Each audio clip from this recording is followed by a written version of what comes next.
Assalamualaikum warahmatullahi wabarakatuh. Perkenalkan, saya Trisna Sukmawati Rahayu, NIM saya 1193055. Di sini kami akan mempresentasikan hasil studi kasus dari kelompok kami yang berjudul Optimalisasi Biaya Transportasi Pendistribusian Pupuk Bersubsidi Menggunakan Model Transportasi Metode Modifi Distribution atau MODI. Di sini ada pendahuluan. Pada bidang pertanian, pupuk merupakan salah satu hal yang paling berpengaruh terhadap hasil panen. Maka tidak heran pupuk menjadi faktor utama bagi para petani guna mendapatkan hasil panen yang melimpah dan berkualitas. PT Pupuk Sejahtera merupakan salah satu produsen yang ditunjuk langsung oleh pemerintah untuk bertugas melayani penyaluran pupuk bersubsidi yang diajukan oleh 2 distributor dan disalurkan kepada 11 pengecer yang berada di beberapa wilayah Kota Palu. Dalam pendistribusian pupuk perlu meminimumkan biaya transportasi pendistribusian pupuk bersubsidi masih terbatas oleh kapasitas gudang dari tempat tujuan dan hal ini masih menjadi masalah bagi perusahaan. Pemecahan solusi ini dapat menerapkan metode less cost untuk mendapatkan solusi awal dan metode modified distribution atau MODI.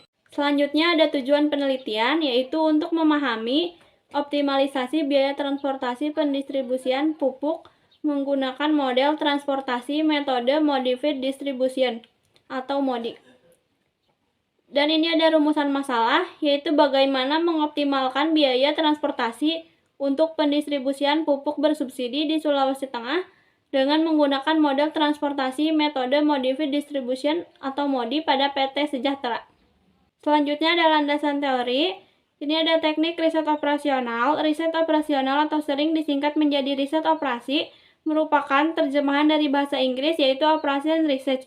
Artinya sebuah teknik analisis kuantitatif. Di lain pihak ada yang menganggapnya sebagai science method, yaitu metode ilmiah, sebagai dasar pengambilan keputusan. Menurut Toha 1987, istilah riset operasi diasosiasikan sebagai penggunaan teknik-teknik matematika untuk membuat model dan menganalisis masalah keputusan. Meskipun matematika dan model matematis merupakan inti riset operasi, pemecahan masalah tidaklah sekedar pengembangan dan pemecahan model-model matematis.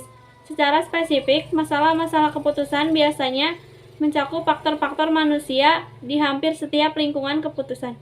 Selanjutnya ada metode modified distribution atau MODI, merupakan perkembangan dari metode stepping stone. Perbedaan utama terjadi pada cara pengevaluasian variabel non-basic atau penentuan penurunan ongkos transport per unit untuk tiap variabel perubahan ongkos pada sel-sel ditentukan secara matematis tanpa mengidentifikasi lintasan sel-sel kosong pada metode stepping stone. Saya Nurbaitia Rahab, NIM 11193138. Selanjutnya kita akan masuk ke bagian pembahasan. Studi kepustakaan merupakan kegiatan yang diwajibkan dalam penelitian, yang tujuan utamanya adalah mengembangkan aspek teoritis maupun aspek manfaat praktis. Studi kepustakaan dilakukan oleh setiap peneliti dengan tujuan untuk mencari dasar pijakan atau fondasi untuk memperoleh dan membangun landasan teori, kerangka berpikir, dan menentukan dugaan sementara atau disebut juga dengan hipotesis penelitian, sehingga dapat mengelompokkan, mengalokasikan, mengorganisasikan, dan menggunakan variasi pustaka dalam bidangnya. Kemudian yaitu hasil penelitian. Pendistribusian pupuk bersubsidi pada PT Pupuk Sejahtera dilakukan melalui 2 distributor. Adapun data persediaan, permintaan, penawaran, dan biaya transportasi dari distributor ke masing-masing toko ditunjukkan pada tabel 1. Tabel 1. Persediaan pupuk bersubsidi di 2 distributor pada bulan Januari 2019. Di sini sudah ada 2 distributor di tabel tersebut, yang mana distributor pertama yaitu dari PT Sejahtera dengan persediaan 246 ton. Dan untuk distributor kedua yaitu dari PT Hunga, persediaannya 269 ton. Dan jumlah dari keseluruhan yaitu 517 ton. Untuk tabel yang kedua yaitu kebutuhan pupuk pada pengecer. Di sini sudah ada 11 daftar pengecer. Yang pertama yaitu dari Kios Suryani, jumlah kebutuhannya itu 20 ton. Yang kedua Kios Herman 30 ton. Yang ketiga Toko Barokah 32 ton. Yang keempat Kios Melati 20 ton. Yang kelima, KOP Bina Tani Mandiri 58 ton. Yang keenam, UDRK Jaya 48 ton. Yang ketujuh, Kios Eka 50 ton. Yang kedelapan, Toko Sinar Tani 60 ton. Yang kesembilan, Toko Sahabat Tani 69 ton. Yang kesepuluh, Kios Cendana Tani 70 ton. Dan yang kesebelas, UD Mahaputra yaitu 60 ton. Perkenalkan, nama saya Deden Ahmad Suganda, NIM 11193038.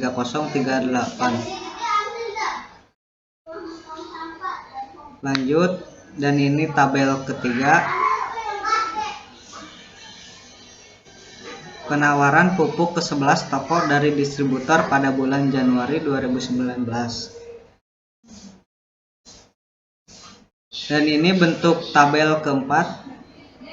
Biaya transportasi setiap pengiriman pupuk bersubsidi dari distributor menuju masing-masing pelanggan pada bulan Januari 2019. Lanjut, penutup.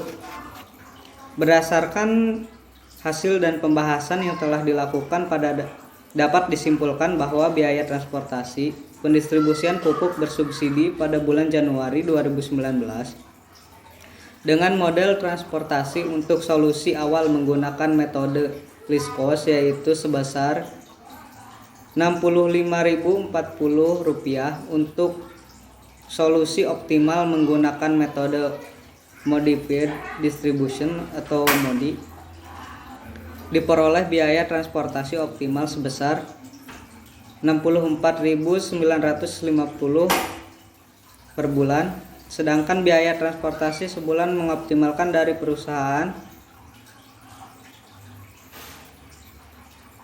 yaitu sebesar Rp70.500 per bulan. Hal ini menunjukkan bahwa dua distributor dapat mengoptimalkan biaya transportasi untuk pendistribusian produk pupuk pada bulan Januari 2019 dengan penghematan biaya pendistribusian sebesar Rp5.550 per bulan